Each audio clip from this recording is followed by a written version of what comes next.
Politics of performance. ഈ നരേന്ദ്രമോദിജി വന്നിട്ട് കുറച്ച് കൊല്ലം 12 കൊല്ലമായി ആയിട്ടുള്ളൂ. ഇന്ത്യൻ്റെ പൊളിറ്റിക്കൽ ഹിസ്റ്ററി 70 കൊല്ലം 75 കൊല്ലം പൊളിറ്റിക്കൽ ഹിസ്റ്ററി ഉള്ള ഒരു ഇന്ത്യയിൽ 12 കൊല്ലമായിട്ടാണ് നമ്മൾ കാണുന്ന ഒരു പോളിറ്റിക്സ് ഓഫ് പെർഫോമൻസ്.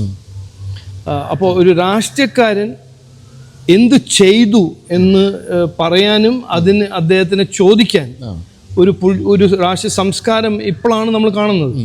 അതിന് മുമ്പ് ഗരീബി ഹട്ടാവെന്നും പറഞ്ഞ് എത്ര പേര് നടന്നതല്ലേ. ഒന്നും ഗരീബി എവിടെയും പോയില്ലല്ലോ, അത് ചോദിക്കാൻ ആരും ഉണ്ടായിരുന്നല്ലോ. അപ്പോൾ അതാണ് ഞാൻ ഏറ്റവും പ്രധാനപ്പെട്ട ഒരു ഇഷ്യൂ ഞാൻ കേരളത്തിൽ കാണുന്നത്.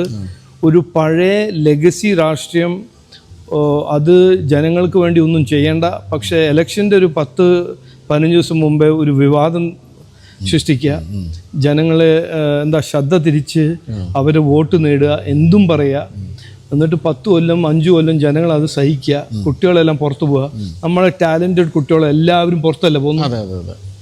അപ്പോൾ ഇവിടെ അവസരങ്ങളൊന്നുമില്ല, ഇൻവെസ്റ്റ്മെൻ്റ് ഒന്നുമില്ല, അതിനെക്കുറിച്ച് ചർച്ച ചെയ്യാനും ആരും തയ്യാറല്ല.